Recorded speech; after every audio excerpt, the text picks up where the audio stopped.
when we look at active threats and active shooters, as a criminal, there's a checklist that I have to go about to ensure that whatever it is that I'm setting out to do, I'm going to be successful. No different than putting together a business plan.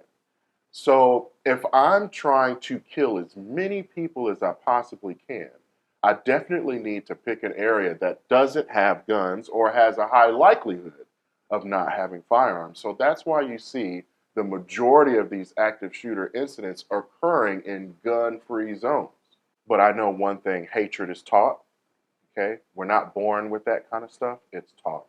And if we want any of that stuff to change, we need to be a different example, especially in times like this when we're being targeted because of the color of our skin. You know, this isn't the first time. We need to learn a little bit about your history, and you need to figure out not just how to deal with it, but how we're going to fix it. Hopefully we can avoid any kind of violence, but I do want people who look like me to not only be armed, but I want them to be very good at it. And when I say very good, I mean very, very good. Because it's really, really hard taking advantage of people who are capable and who are educated and confident in what they do. So that's become my new mission since 2020, 2021. When all the COVID stuff happened, all the racial stuff came out, it reminded me of a lot of things, and I learned a lot of things.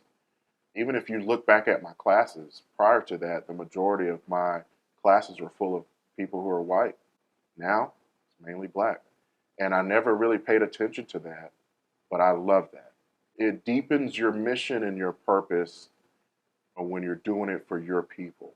When you understand that there were times where we were not allowed to have firearms, even when we supposedly had our rights, we couldn't have our firearms.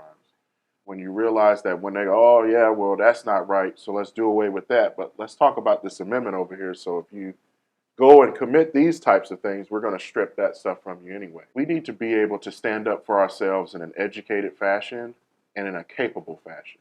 But I want us to be very capable with our firearms, but I want us to be even better with our mouthpieces and de-escalate this kind of stuff with each other and others.